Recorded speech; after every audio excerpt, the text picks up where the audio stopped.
special day for many Americans. Juneteenth, 1865.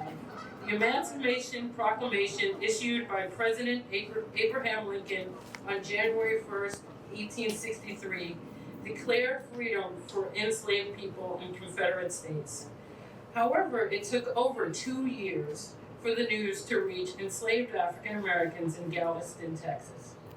On June 19, 1865, Union General Gordon Granger arrived in Galveston and announced the end of slavery, effectively emancipating the remaining enslaved individuals in Texas.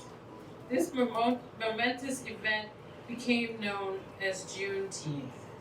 So we are here today to reflect on that and also to reflect on our positions in this present space and time.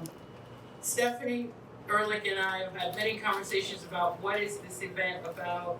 It is primarily a celebration of all the things that have been accomplished, leaning on the shoulders of our ancestors and looking forward to everything brighter and better. So I welcome you here today, and happy to say that we have some of our leading politicians here today who would like to say a few words as well. I'd like to have our district attorney come up and say a few words.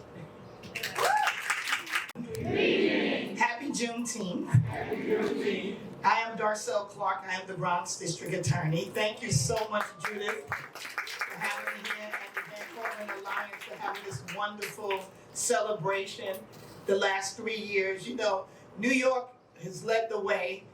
New York City has made it a holiday. New York State has made Juneteenth a holiday, even before the federal government decided to celebrate it as a national holiday. So thank you so much for recognizing that and bringing this to the Bronx. You know, I stand on the shoulders of so many of my ancestors as I sit here today listening to that beautiful rendition of Lift Every Voice.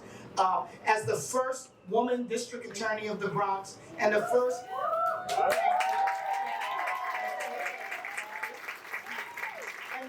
African American woman to be elected district attorney in the state of New York. Juneteenth really means something, but for my ancestors, I would not be here, standing here today as your district attorney. So I'm just ever grateful for that. You know, freedom is not always free, and we know that. And we have to continue to fight for the rights of those that they can enjoy their freedoms. And as district attorney, that's what I do each and every day, to make sure that the Bronx is safe so that people can enjoy their freedom. Recently, somebody asked me, well, what's more important, DA, safety or freedom? And that's a loaded question, because safety is very important, especially for a DA, and that's my job. But you know what? We can't be safe if we're not free, right? So I'm glad to be a district attorney to continue to fight for those who are victims of crime, for our community, and for those who are accused of crime. That's what this work is all about. That's what Juneteenth is all about, celebrating our freedom, and I'm just so glad to be here to share this time with you all. Thank you, and God bless. I'm the ladder, I have to lift others with me. Juneteenth affirms our freedoms and all of the fairness that we fight for in a system. Generations and generations of Black Americans that have come into this country seeking the American dream. I am my ancestors' wildest dreams. All of their hopes and all of their aspirations.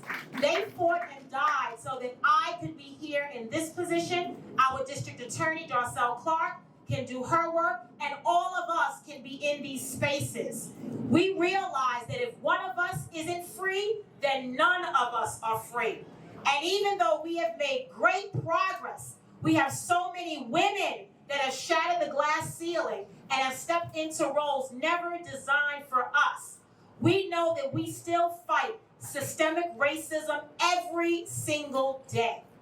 We have to make sure that our young people can look at all of us and see themselves, see their hopes and their dreams and their aspirations. Juneteenth is deeply personal to me as well. because I realized that my ancestors sacrificed so that I could be here today. They set the footprints for all of us to follow.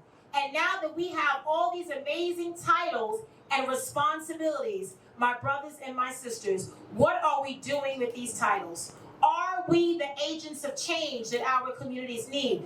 Do we stand up when we see racism confronting us? Do we fight for equity in the system?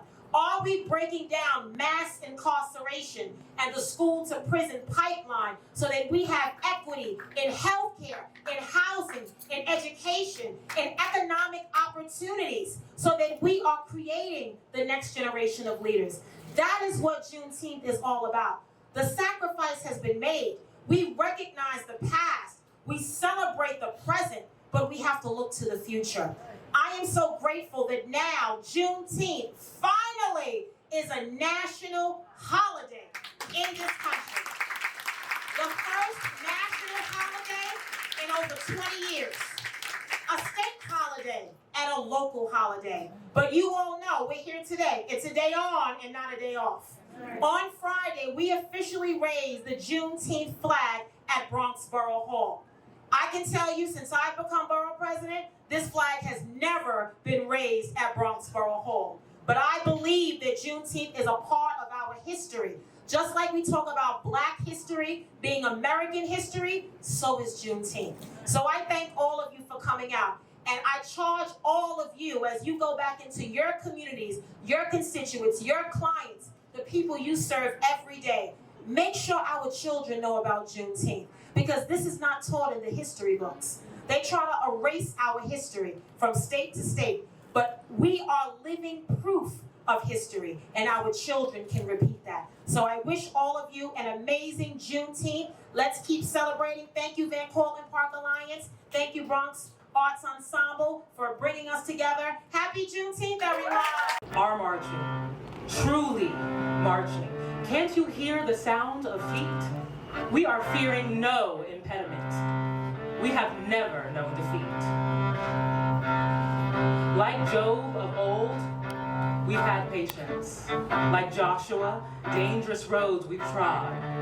Like Solomon, we've built our temples. Like Abraham, we've had faith in God.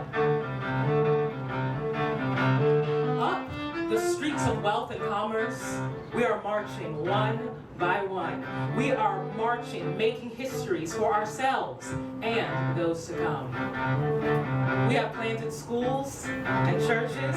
We have answered duty's call. We have marched from slavery's cabin all the way to legislative hall. Brethren, can't you feel the spirit? You who are out, just get in line, because we are marching. Yes, we are marching to the music of this time. We are marching, steady marching, bridging chasms, crossing streams, marching up the hill of progress, realizing our fondest dreams. We are marching, truly marching. Can't you hear the sound of feet? We are fearing no impediment. We have never known defeat.